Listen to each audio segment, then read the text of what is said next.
로팬 여러분, 안녕하세요. 이그스 칼럼에 오신 분들 환영합니다. 드디어 개막 하루 전입니다. 한 시즌 잘 부탁드립니다. 이번 영상은 탈꼴찌라는 주제를 가지고 영상을 이어가 보려고 합니다. 미디어 데이나 여타 다른 매체에서 한화가 이번에야말로 탈꼴찌 가능한가?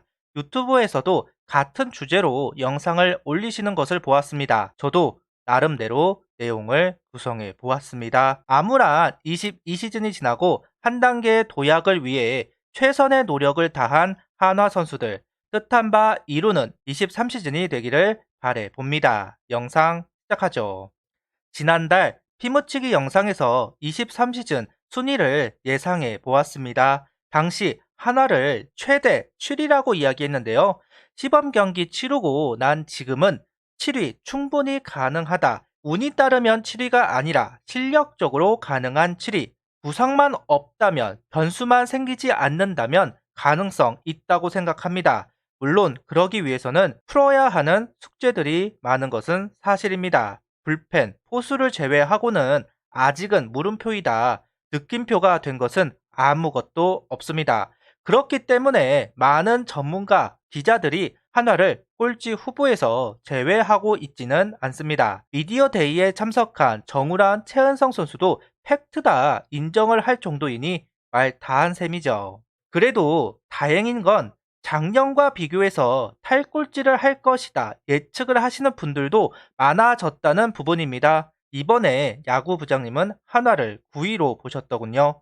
미디어 대회에서는 이강철 감독, LG 선수들이 한화의 선전을 이야기하기도 했습니다. 각 방송국 해설자 분들 중에서는 한화를 5강에 넣으시는 분들도 있을 정도이니 시범 경기 1위 임팩트는 크지 않았나 싶습니다. 시범 경기 1위 의미가 없다 이야기하시는 분들도 많이 있는데요. 저는 예전 영상에서 한화 2기에 의미가 있다고 반박한 적이 있습니다. 한화는 지난 3년간 꼴찌를 했고 약팀이라는 이미지가 너무 강하게 있습니다. 야구 같은 팀 순위 스포츠는 언제나 약자를 밟고 올라가는 겁니다. 선수들은 항상 1위 팀보다 꼴찌 팀이랑 경기하는 것이 더 힘들다는 이야기를 하는 이유도 질 수 있는 경기가 아니라 무조건 이겨야 되는 경기이기 때문에 꼴찌팀을 부담스러워 하는 겁니다. 항상 한화는 그 팀의 에이스, 저격 선발에 시달리는 이유도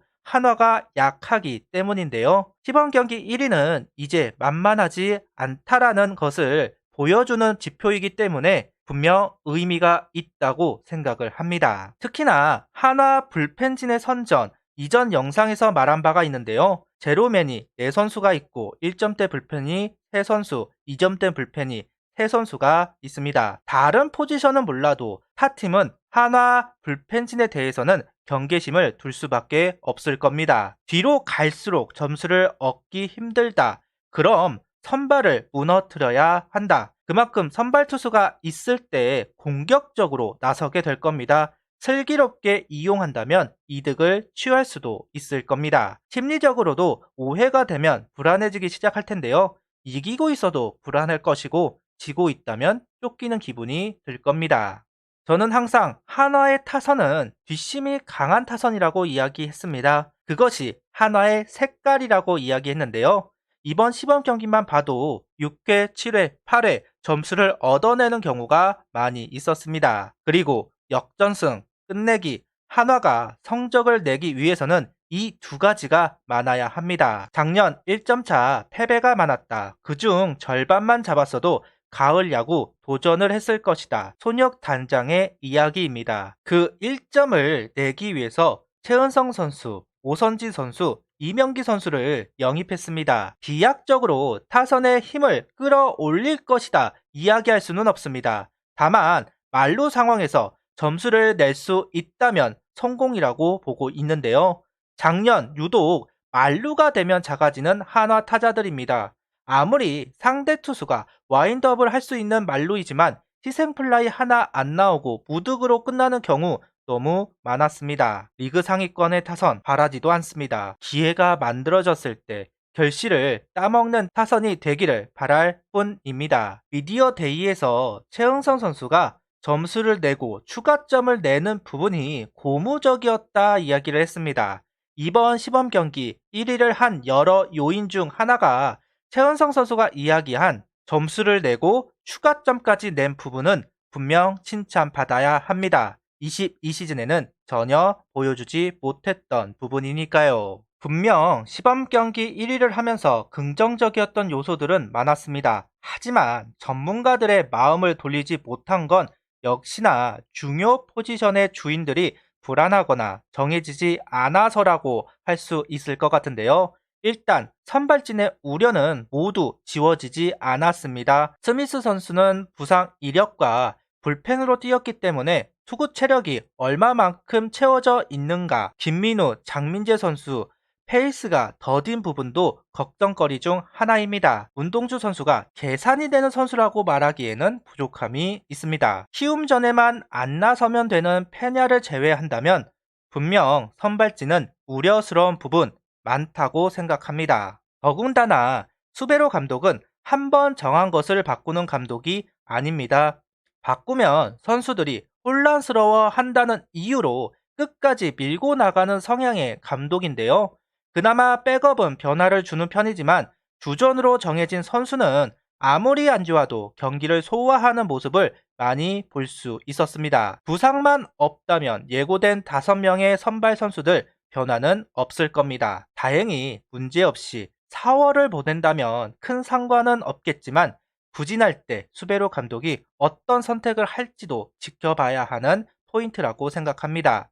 지난 2년과 같은 선택을 할지 아니면 다른 선택을 할지 시즌을 보는 포인트가 될 수 있겠네요. 그리고 여전히 외야수 포지션도 정확한 가이드라인을 언급하지는 않았습니다. 최은성 선수 포지션을 이야기할 때 외야 1루, 지명타자를 오갈 것이다 이야기를 합니다. 오그레이디 선수도 1루수를 경험할 수 있다는 이야기를 하기도 하였죠. 문현비 선수 외야 병행 가능성도 이야기하고 있습니다. 결국 정해진 것은 아무것도 없습니다. 외야 두 자리가 채워졌다. 나는 좌익수다. 나는 중견수다 하면서 외야 한 자리를 두고 경쟁을 시키고 있다 예상을 했지만 넣자 하면 외야는 다시 부주공산이 될 수도 있습니다. 최은성 선수가 지명타자, 오그레이디가 1루수를 출장할 수도 있습니다. 그 반대가 될 수도 있죠. 실제로 시범 경기 당시 시도했던 전략이기도 합니다. 좋게 보면 카드가 많아진 것이고 나쁘게 보면 확실하게 자리를 차지한 선수가 없다고 할 수 있습니다. 이렇기 때문에 전문가들에게 높은 점수를 받을 수는 없었습니다. 마무리 문제도 확실하게 해결이 된 것도 아니기는 합니다. 그래도 14세이브를 한 장시환, 우타자 바깥쪽을 공략하는 김범수 선수 퍼포먼스가 좋다 보니까 당장은 문제가 생기지는 않겠지 예상을 할 뿐인데요. 이런 부분 때문에 한화는 아직 꼴찌 후보에서 벗어나지 못하고 있습니다. 이해합니다. 당연합니다. 그래도 달라질 수 있다고 보는 건 맨땅의 헤딩은 아닙니다. 지난 21시즌도 시범 경기 1위를 했지만 정규 시즌에 들어가 달라진 분위기에 적응하지 못하는 문제가 노출되었습니다. 23시즌은 베테랑들이 합류하였고 기존의 어린 선수들이 경험을 했다. 시범 경기와 정규 시즌이 다르다는 것을 알게 되었을 겁니다. 그리고 그에 맞는 준비를 했을 거라고 봅니다. 경험치를 쌓는다는 걸 중요시 여기는 이유가 바로 대처하는 스킬을 늘리기 위해서입니다. 22시즌과 비교해 분명 대처 능력이 키워졌을 거라고 믿고 싶습니다. 수많은 오답 노트를 써 내려간 한화 선수들, 이제는 정답을 찾았기를 바랍니다. 수베로 감독은 스프링 캠프를 시작할 때 도약하라, 증명하라 이야기했습니다. 얼마나 장점을 극대화시키고 우려되는 점을 지울 수 있는가, 얼마나 빠르게 대처하는가, 베테랑, 정신적 지주의 합류로 어린 선수들이 조금 더 부담을 덜고 플레이를 할 수 있는 토대가 마련되었습니다. 프로다운 시즌을 만들 수 있을지 저는 가능하다고 봅니다. 그렇기에 탈꼴찌 가능하다고 보고 있습니다. 구독, 좋아요, 알림 설정 부탁드리며 영상을 봐주셔서 감사합니다.